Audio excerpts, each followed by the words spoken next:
pregunta.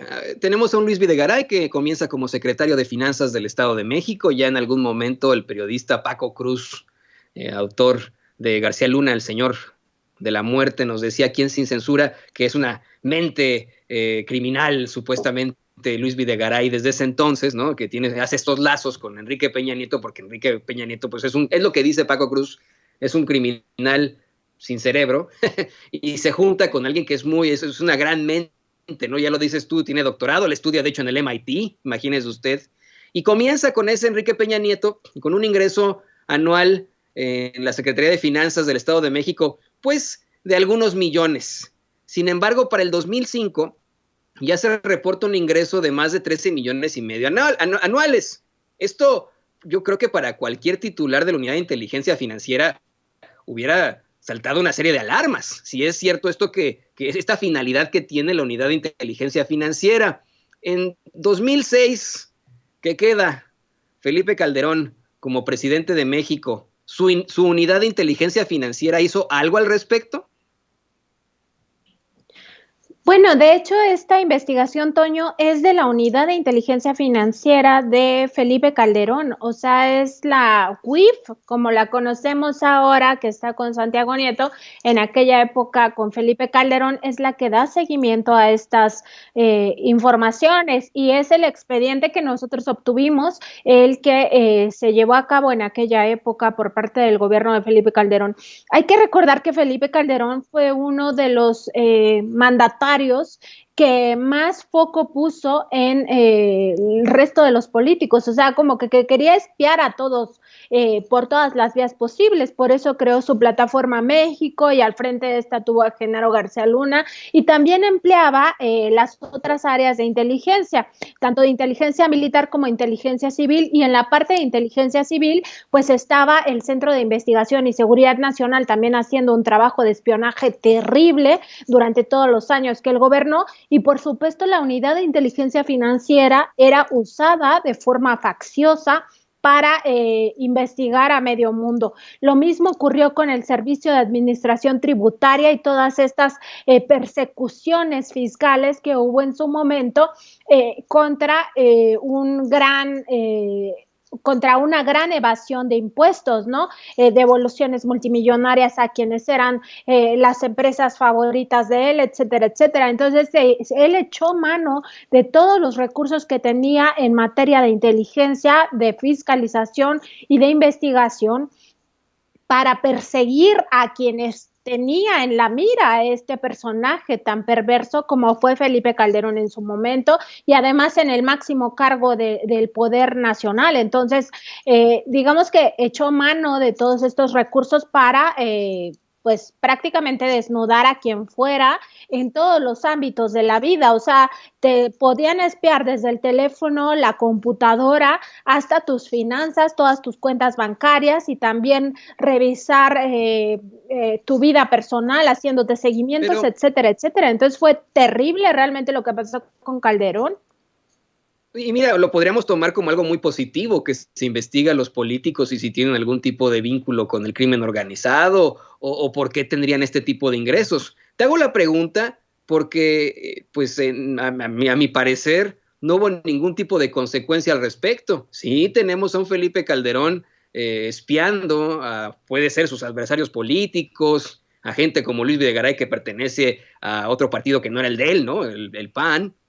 Tenemos a esta Unidad de Inteligencia Financiera de ese presidente de Calderón dándole seguimiento a este caso, pero no hubo ningún tipo de consecuencia como ahora, ¿no? No le congelaron sus cuentas, no fue acusado ante la PGR en ese entonces, ¿o sí?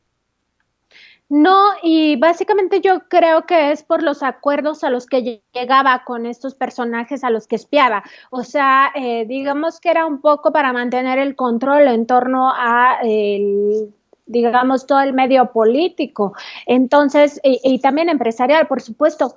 Entonces, más bien era una presión política, era un uso discrecional de las instituciones para objetivos muy específicos que tenían que ver con otro tipo de acuerdos que, por supuesto, desconocemos, pero pues nada más baste ver que cuando llegó Enrique Peña Nieto a la presidencia, pues no le hicieron nada ni a él ni a su círculo cercano, ¿no? Tuvo que ser la autoridad de Estados Unidos la que viniera a decirle a México que Genaro García Luna se había coludido con el crimen organizado, particularmente con el cártel de Sinaloa, cuando se supone que México tenía toda la tecnología, no solamente a través de esta área de seguridad civil o de inteligencia civil, sino también de toda la estructura militar, porque también hay que recordar que tanto la Sedena como la Marina tienen sus propias áreas de inteligencia y por supuesto que están totalmente involucrados en la lucha o supuesta lucha que se llevaba contra el crimen organizado.